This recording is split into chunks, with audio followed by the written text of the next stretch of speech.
You ever have those mornings with your kids where everything seems to be going one direction and then in a matter of seconds, it's bam, it's going a totally different direction. And all of a sudden, people are upset. You're frustrated. The kid's upset. And it's like, how did this happen? How did we get here? This is so frustrating. I just wanted the morning to be a fun morning that we just, oh my gosh. And I know we have been there so many times, and I'm sure you can relate to that. So Sarah and I wanted to take a moment today to actually kind of walk you through a moment that recently happened with us and our kid, because we're constantly telling you we don't do everything perfect. That's not even the goal. We mess up all the time. But it's all about how you handle those moments and those mess ups with your kids that are going to create more isolation or more closeness and connection with your kids. And so we're going to walk you through an actual lifetime story that happened with our teenager the other day and kind of show you kind of our thinking process and how we blew up about it, how all the ways in which our childhood and how our parents would have reacted to this, and how that played a role into it without our kid even understanding all of that. Like our kid has no understanding of what that was like when we were a kid and how we would have perceived that moment as a child. And then within about 15, 20 minutes, you're going to see kind of the steps that we walk through to eventually take a moment that could have been disaster and instead turn into a moment that actually ended with a lot of connection, and everything still was accomplished. All the things we wanted to get done still got done, but it wasn't done because we were all mad at each other and thought we weren't good enough in some way and we needed to make our kid do anything. So I hope it really helps you see kind of how that works in our family and gives you the real practical tools. By the end, we're going to walk through the 5 steps that you can use today to actually implement in these conflicts with your child to get a different outcome. So take a moment, if you haven't already, to please pause, review, comment, rate, share, all those things that help us. That's the currency of the podcasting world. It helps us grow, and we want to keep growing more and more so we can help more and more families with this kind of information and support. So thank you so much for listening. I hope you enjoy the episode today.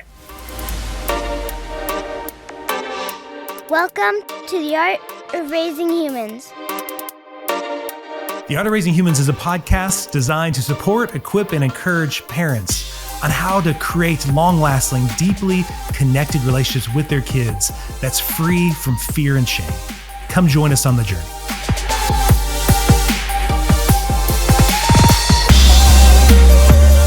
Hello and welcome to The Art of Raising Humans. I'm Kyle. Hi, I'm Sarah. And Sarah, we've been talking a lot over this past few years on this podcast and with parents that we help, that a big part of changing the way we parent, the one of the biggest tools that we use is this intentionality of reflecting upon moments with our kids to help us better understand ourselves and better understand them. Right. Yeah. We talked a lot about it starting with us, meaning a conflict, whatever the problem is that's happening. We first want to turn kind of inward and go, whoa, okay, what's happening in me? It kind of gets messed up if we start with the child, right? We got to kind of know our space and what's happening here. But sometimes that's a little hard to figure out. What does that look like? How do you do that? Especially in the moment. Because a lot of times, even in the moment, we don't feel able to do that. We're so caught up in the conflict. Right. And so I really felt like, we strongly believe it begins with us. The focus is trying to help ourselves and parents that we coach and work with to focus on what you can control, which is not the kid. It's you. You can control you. And I know sometimes that seems impossible, but really that is the only person you can control in the situation. And you actually don't want to control your kid. Yeah. And even though you think you kind of. I know. And that's the problem. Sometimes it seems like we can if we get big enough or angry enough. And you feel like you should because it's your duty. Exactly. And that's the whole kind of dance we're going through. But I think what really has helped a lot of parents that we work with and that we coach is by giving our own personal stories, ways in which this looks practically, because we don't ever come on the podcast acting like we have it all together. And that's not even the goal. We've done a whole podcast on it. That'd be gross if we're on there. We have it figured out. We do it great every day. That there's still mess ups we make, ways in which we don't respond to the kids in ways that we would want to. But those moments can be mined for some really big pieces of gold, you know? It's kind of like sharing the journey. We're gonna go, okay, here, this is what it looks like. It reminds me of all those DIY videos I watch where, it's like, oh, there's a hole in the wall. How do I patch it? I'm going to go, someone can tell me about it. Great. Yeah. But then I love also kind of seeing it in process of how did it look that you did that, whatever project it is, you know? Well, I think it's even what we like watching science videos with the kids, like Mark Rober or things like that. It's like you hear like, oh yeah, part of learning and growing is messing up and then doing it differently and learning. And so we had a really interesting moment happen a month or so ago with our oldest. And it was just a moment that I thought was really insightful for me. And I think you and I both learned more about ourselves through it. And I thought it'd be great to share with our audience what that was, to some extent, and how we kind of use the steps. And we're going to give real practical steps on what we did as we reflected on it, and how it brought us closer together with her rather than us pushing each other further away. Yeah. So it's sort of like, you always say, watch the tape. It's we're going to watch the tape and share parts, some highlights with you. Yeah. Well, I say watch the tape because it is a sports metaphor, but it's this idea of slowing it down. So I want to go back, look at the event, slow it down. And this only happened, once we did this, once we were able to talk about this with her and looked back on it. And then this insight came. And this, to me, is actually what's exciting about parenting. It's like these moments, if we just want them to go away or they just happen and we never reflect on them, never watch the tape, then we never learn from them and we're doomed to keep repeating it over and over again. Yes. Yeah. So in this scenario, it's just a typical Saturday morning. We had some things to do. Typically, Saturday for us is a time for fun, but there's also things we're getting done, just like most families. We're getting groceries, we're mowing the lawn. You've got your to-do list because you've been working all week or, whatever's going on all week. So on the weekends, you're getting things done. And then, we also want to have some family time, fun time. So you and I are both pretty early risers. So we get up early and we're already, relaxing, but we're also getting things done. I tend to jump right in. That's sort of my good times to get a lot done. Yeah. And then our younger two, they both were already up by about 7:30. And they were already getting breakfast and they were, asking us, hey, what's going on today? And we were going to hang out with some good friends that day. So there was kind of a timeline. It wasn't just a total free day. There were things that we were going to accomplish. We want to knock this stuff out because we know we have these other things coming later. Yeah. And so with the younger two already up, we were able to talk to them about what the expectations were for that day, kind of what we wanted to accomplish that day. And they were on board. They were like, okay, so there's going to be some room cleaning done, some house cleaning done, some errands run, but we'll get all that done. And we'd like to do it before we go see these friends because then we can have some free time later that night to connect, watch a movie or swim or whatever is going to be that afternoon. And then our oldest, being a 15-year-old, comes down later. By later, I mean 9. Yeah, it wasn't super late, but she comes down at 9. Comes down, we greet her, and then we immediately go into I've already done about 6 things that morning. We had already kind of been up and going.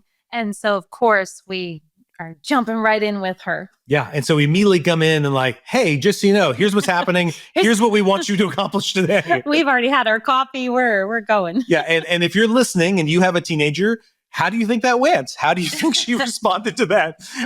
It sounds dumb, but we were kind of surprised that she was not happy with that. She immediately was like, oh my gosh, what? Oh, and there was this kind of reaction that to you and I, we're like, what is this? Like we're just letting you know, right? Yeah, but she immediately began to complain and be like, I'd rather you guys greet me with good morning and let's have some breakfast. And we're like, I immediately went into, do you know how long I've been up? Like I've been up for 2.5 hours at this point. That little slow wake up and eat, relax for a minute. And like, that was 2 hours ago. Well, and I feel like we immediately reverted to what a lot of parents do.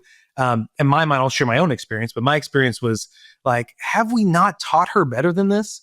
Like, just own your stuff, honey. Take responsibility. Your room wouldn't be so messy if you'd been taking care of it all. All these statements are like quickly just going through my brain. And so I'm sure I'm expressing all of that judgment. Were you aware of all of that in the moment? You were just kind of operating from those belief systems. Okay. Immediately. And I know I was, because I was saying like, what is the deal? Like if you had just had this done, this wouldn't be, it's only a big deal right now because you haven't been keeping it up all week. And then you could see our daughter like, more and more being like, what is this? Why am I getting all of this lecture and negativity?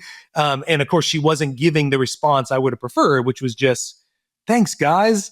I'll go do it now. I'm going to take care of it now, which seems unrealistic in reflection, but in that moment seemed like the perfectly appropriate way to respond.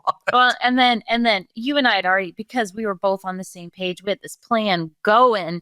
So I jumped on that too, with, come on, just get it done. I mean, just so it was kind of a 2 against 1, unfortunately for her. Yes, it was. Yeah, we both were on the same page. And I think I'm sure in our tone and in our presentation, there definitely was some shame involved of like, why is this such a problem?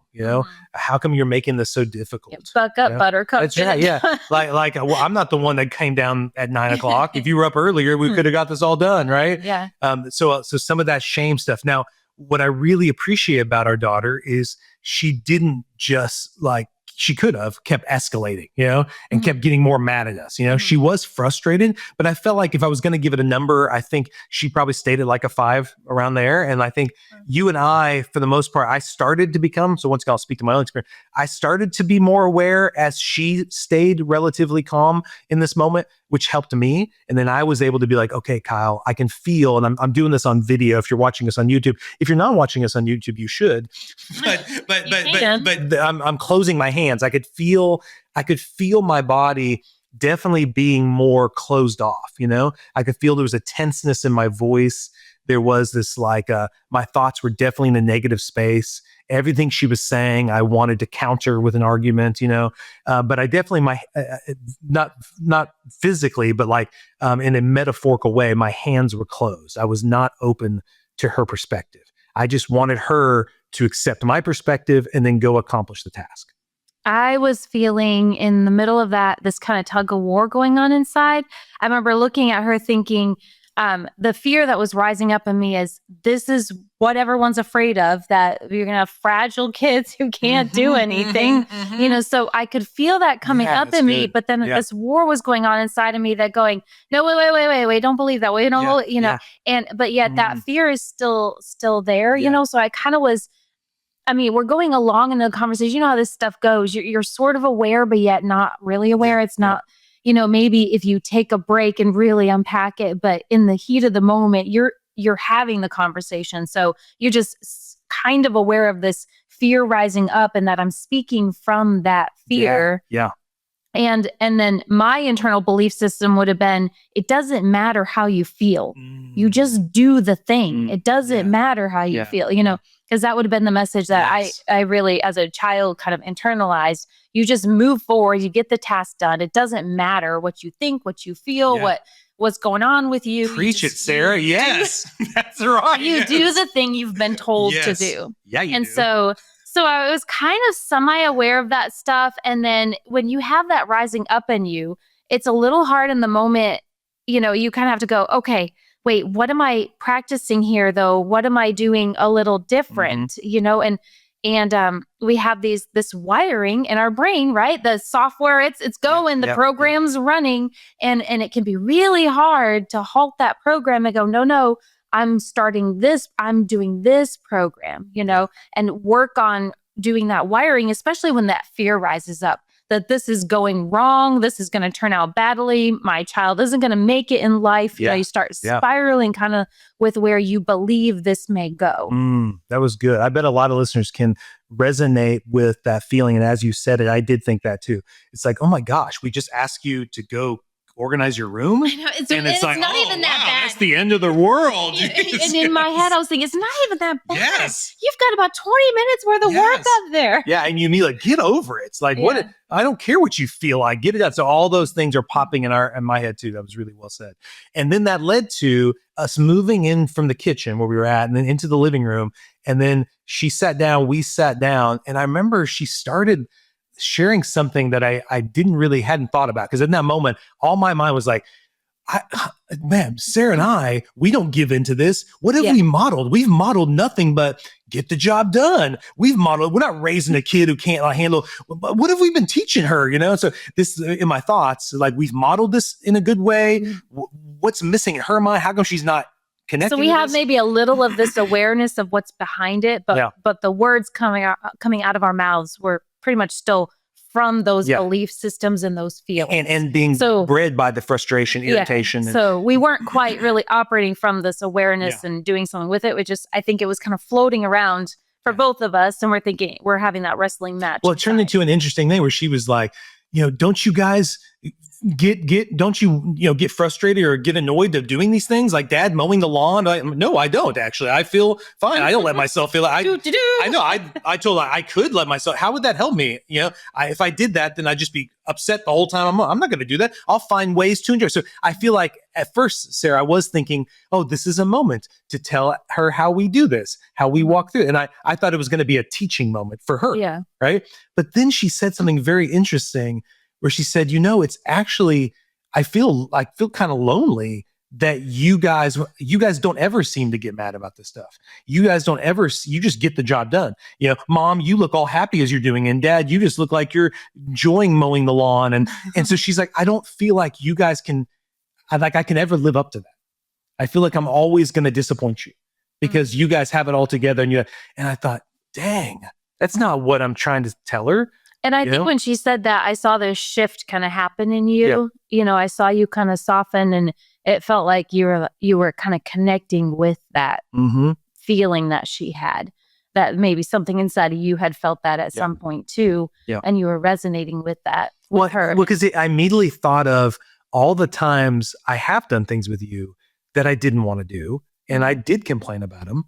To you, I'd be like, man, this stinks. Hey, we got these papers to do for our master's degree all weekend. We just got to work on it. I would complain. And then I never once heard you say, well, let's shift it to a different way, Kyle. Let's think of this in a positive way. We're getting a master's degree. This is great. Like you never tried to change my mindset. We just commiserated with each other as adults will do. And I never thought that was a bad thing. I always thought like we got our papers done. It never stopped us from doing the task, but I felt connected to you through the misery, right? Yeah. And then I was like, wait, that's interesting. Cause I never would have thought that was bad and like I'm almost approaching her as if she's lacking something. Like she has a character defect for not being excited And even though you didn't say that with your words, that's what she put words to. Yeah. And I think that really is a good moment for parents to realize, even if we're not saying if in our heads we're like, what's wrong with you? Or you're not, those thoughts that live in there, they're still picking up on them because you never said to her that she was a disappointment or you never said anything, but yet she was able to give words to that. And so, as parents, we kind of want to be aware that even if we're maybe trying to shove things away, the kids pick up on it, just like you do with another human. If someone's talking to you and you think, I can tell you're thinking this about she can read between the lines. Yeah. Because that is what I was feeling. I just wasn't saying it. Yeah. And then like you said, I did start to soften. If I go back to that metaphor of opening the hands, I purposely started focusing on metaphorically opening my hands, being receptive to her perspective. Yeah. All of a sudden I was curious. I was curious. Like, this is interesting. I didn't think of this, that you and I, in our attempt to model how to do things well, we're also not connecting with her on how the journey is challenging and it's hard. And there are times you aren't going to like things and that's okay. Yeah. We were modeling, so to speak, a good attitude and getting things done. Yes. But we were neglecting maybe, or it would have been helpful to model, things can be hard and we can gripe and complain to each other. We can vent and we can go do that hard thing. Yeah. Yeah. And really, we don't always have to smile on her face. And what's so funny about it? Really, she wasn't even complaining necessarily about the task. Yeah. She was complaining about how we approached it and how she just wanted us to take time to slowly invite her into it rather than just throw it on her as soon as she woke up. Right. But then what that led to, and I want the listeners to kind of hear this, is as I stayed in that receptive open space, Sarah, and I started to be curious about how our experience wasn't all that different from her experience, then that opened up my ability to kind of reflect back to my childhood and start thinking, how was this handled when I was a kid? And I was thinking, that's where some of my confusion is coming. As a kid, cleaning looked like my mom going to work on the weekend, my dad being given my mom saying to my dad, I want the house clean. It's messy, and this happened like once a month. And my dad would then, get up, kids. It's time to get this house clean. And every one of us were like, this sucks. Like, why do we have to do this? And we were all very upset. It was grumbling, complaining. So partly in my mind, I'm thinking, we don't want a home like that. So we don't approach it that way. I don't want her to do it because I'm yelling at her and telling her to get it done. I'm wanting this to be different. And so I'm thinking, like, that's why you and I were so intentional in our 20s and our 30s of creating healthy habits to shift how we see cleaning, how we do chores or errands. We don't see them as things that we have to do. We try to switch into things we want to do, and to therefore help us find more joy or find more goodness in those moments, right? But in that effort to do that, the realization hit me too, that there was a lot of judgment I had towards my dad about those moments. And I felt like what was triggering in me is I had made this judgment that I'm not going to do it like my dad. I am going to do things different than him.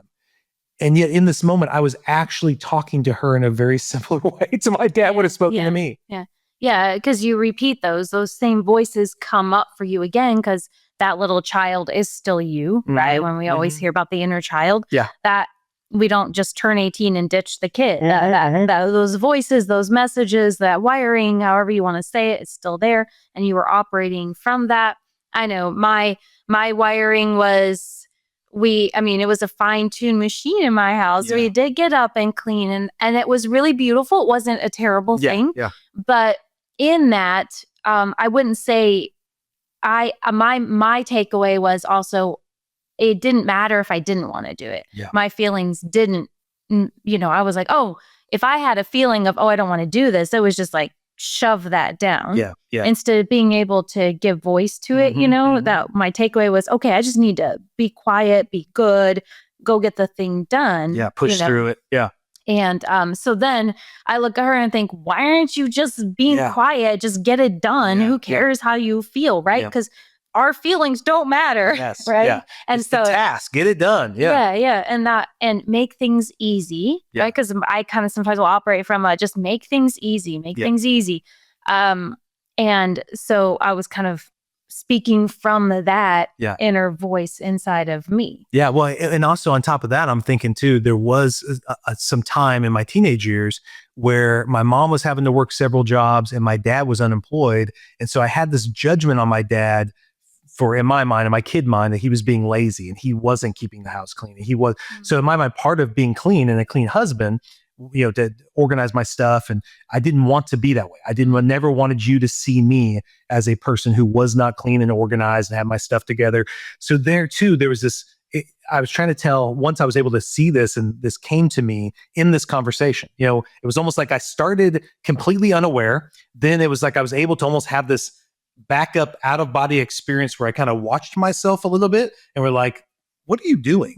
Why are you talking like this to her? And then it was finally this complete awareness of, wait a second. Yes, there is a lot of positive motivation here to be a healthier person, to have healthy habits, to see life in a way where I'm not griping and complaining all the time. But it is also driven by this negative judgment to not be that way that I thought my dad had been, right? And somehow I'm going to be better than that. And that's I think that's where the shame is coming from that I'm heaping on her. That's where I'm getting mad at her of like, don't be like that. Don't let yourself be like this. Just like you said, almost same thing you're saying, stuff that down and just do it. Don't be lazy, and once I was able then to see that and then voice it to our daughter, you could see her countenance also shifted. She no longer was closed off. Her hands were open and she was actually very interested in this whole insightful journey. So I think to step back from the actual conversation a little bit, it's that if you can start to feel it, kind of tune into yourself a little bit, it's slowing down enough to go, wait, what's going on inside of me? If I'm frustrated, angry, disappointed, kind of tuning into that a little bit and slow things down enough to realize what beliefs you're acting from, what feelings, what's hurt inside of you, because if you're angry, they're frustrated, whatever, there's something deeper than that. So just take some time to dig through it. And we slowed down enough to have that conversation. So if you're thinking about what tangibly this looks like, And I'd say we have a lot of practice with it. It's not always easy. And sometimes if you know brain states, if you've gone pretty far into that upset, it's going to be much harder to get yourself out. You might actually need to step away. Yeah. We didn't in this case need to step away. I think we also kind of were supporting each other. You know, as you were opening up and she was opening up, and you know, we were able to kind of come together and do that more. So just from that step back, that's what was going on from just a step-by-step model. And so with all that, I mean, what started out as an opportunity for complete disaster, which could have been such a harmful moment with our what's wrong with you? You know, shame. It would have been bad for us and her. Ended up within about 15 to 20 minutes being an opportunity where we were giving each other hugs at the end. She went up and cleaned her room. She felt heard. She felt seen. I think we both had a chance to, you know, do some of that inner work of, oh yeah, I actually don't need to operate from that fear or from that belief, or, you know. Yeah.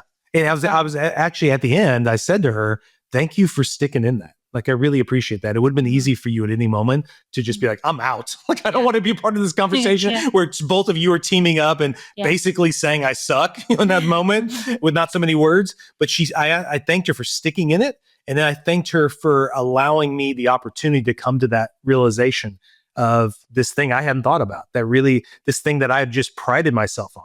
I just do it this way, really was also motivated from this other place that I probably need to do some healing. Some more, right. Yeah. It's not like, oh, check that box, done. We'll never rise again. But it's definitely there. It's definitely, it's that increased awareness. And then you're able to move through it and release it and keep working. Well, so if you have a pen and paper or you're just listening, I want to give you the 5 steps. Let's take those 5 steps. We kind of watched the tape. We went through the story. I hope that was helpful to you to kind of see this was just, you know, a few weeks back. And this is something that happens, you know, a few times a month. These kind of things happen, you know, and there are opportunities because we see them as opportunities to really better understand ourselves and better understand our kids. Then we can have these successful endings where the same thing we wanted to accomplish was accomplished, but it was not done through fear and shame. It was instead, we were able to eventually get there, even though we leaned on the old tactics and then moved into connecting through it. So the 5 steps that we came up with. Step 1 that we did that was kind of, you kind of framed it as notice the signal. You know, kind of notice, what I noticed was I definitely was getting more tense. I definitely was not actually tightening my hands, but felt that way. My voice was getting more stern and more angry. And to me, that was the signal that I was definitely slipping into a you against me type thing, you know? And you might ask yourself this question: what am I believing right now? What does this remind me of? You know, where's this coming from? You know, those kind of questions. Yeah. And hey, I just can't say it enough. Like, this can be really hard in the moment. For me, it was just, it's just when I feel like, oh, great. You know, kind of just like, do we have to do this? I just want to get the, you know, and so that's kind of my signal that, oh, maybe I don't want to go down that road, you know, because I've got a lot of crap to get done today. But this isn't gonna, Yeah, so. I love that. Step 2, so after you've noticed the signal, you've noticed that, hey, I'm getting triggered. I'm definitely escalating. I'm turning against my kid. Number 2 is take a moment, take a breath, and name your experience. You know, like say something. You might even just do this in your head. And this is something that was helping me. Once my daughter was saying about this idea, how she feels lonely in this moment, it's like, wait, this isn't about them. Like, this is about me. Yeah. You know, I'm making this about her, but this actually isn't about her. This is about me. And then, you know, that's where you can use something like the technique, like name it to tame it. Something like, you know, she was saying this basically, I feel unheard. But basically I was feeling afraid that I had been failing her as a parent. I was afraid I was becoming like those negative parts that I saw in my dad. And if I could name it to tame it that way. You know? Yeah. And I know if something comes up in you right now and you think, yeah, but their behavior needs to be addressed. If I'm focusing on me, I'm not going to address their behavior. But if you'll just like give it a chance, it really, anything we're ever worried about with their behavior is still just coming through our filter. We need to be very aware of our filter, because otherwise we can address the behavior, you want to say, in coming from that space instead of really thinking about this person in front of me. And you want all that clutter. You don't want a boss coming at you about something when really it's because he has 5 other employees he's thinking about. And you know that. And you're like, you're stressed about that thing. Yeah. So you want them to kind of have dealt with themselves, have dealt with all the other baggage they have.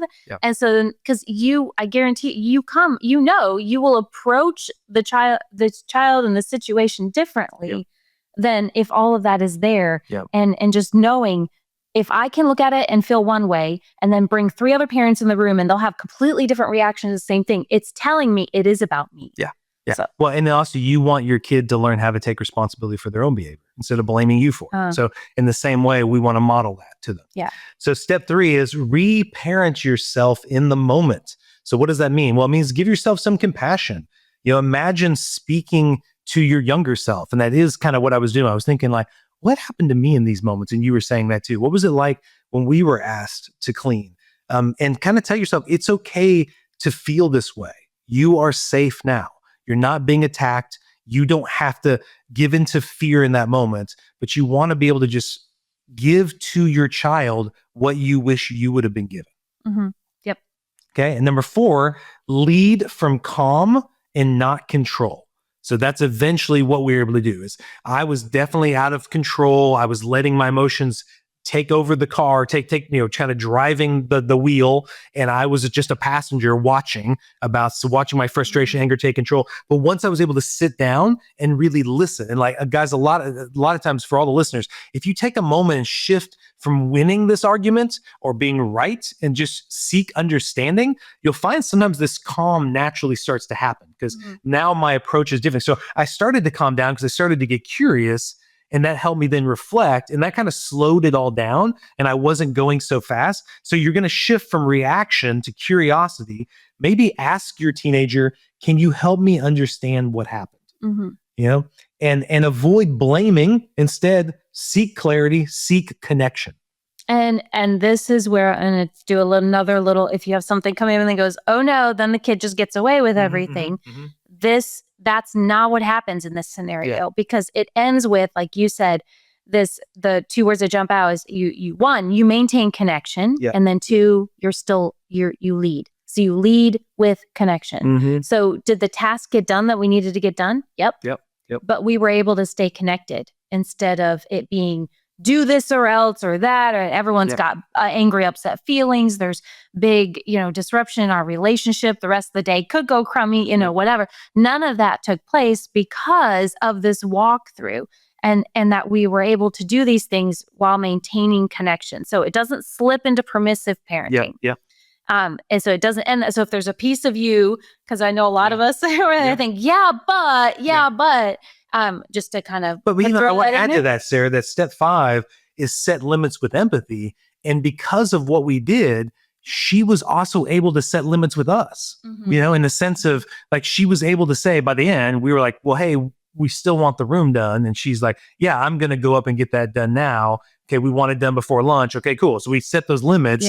But then she was able to say, hey, when I come down in the morning, could you not just throw all this stuff on me? So then we both were able to feel heard and both able to set limits on how we want to be treated and how we want to be spoken to. And that was very helpful to us because I didn't even realize that we were doing it. And we created a plan together, which is really amazing. It's amazing to do with all ages, but I really love it in the teen years as they're preparing to, go out in life. So I want to wrap it up by saying this. These moments for us are not failures. And that's why we're sharing them with you. We see them as growth opportunities. And we kind of wanted you just to see in almost real time what that's like for us. Because we are rewriting the story. We're modeling to our kids how to own our feelings, how to repair, and how to lead with connection and love. So every time you pause, reflect, and reconnect, you break the cycle. You change it. You give a new opportunity to create a new story with your kid. This work isn't easy, but it takes courage, bravery, and it matters deeply to them. Okay. So we hope it encourages you that we are not selling perfect parenting. We're not doing permissive parenting, but we are passionate about starting with change begins with us. And that will then help the kid own their own stuff. And then we can come together and co-create a different way of doing those moments, you know? Yeah. So we appreciate you listening to our story today. Hope that was helpful. Definitely put those 5 steps into effect today when you have opportunities with, conflict, and see how it helps you better understand yourself and how it changes those moments with your kid in the future where they're actually excited to follow up on that conflict because they're like, yeah, we're both going to grow and understand each other better, and we'll actually become closer rather than turning into another moral lecture and, all that kind of stuff. Yep. All right. Okay. Yeah. So thank you so much for listening, and we hope you have a wonderful day. The Art of Raising Humans podcast should not be considered or used as counseling, but for educational purposes only.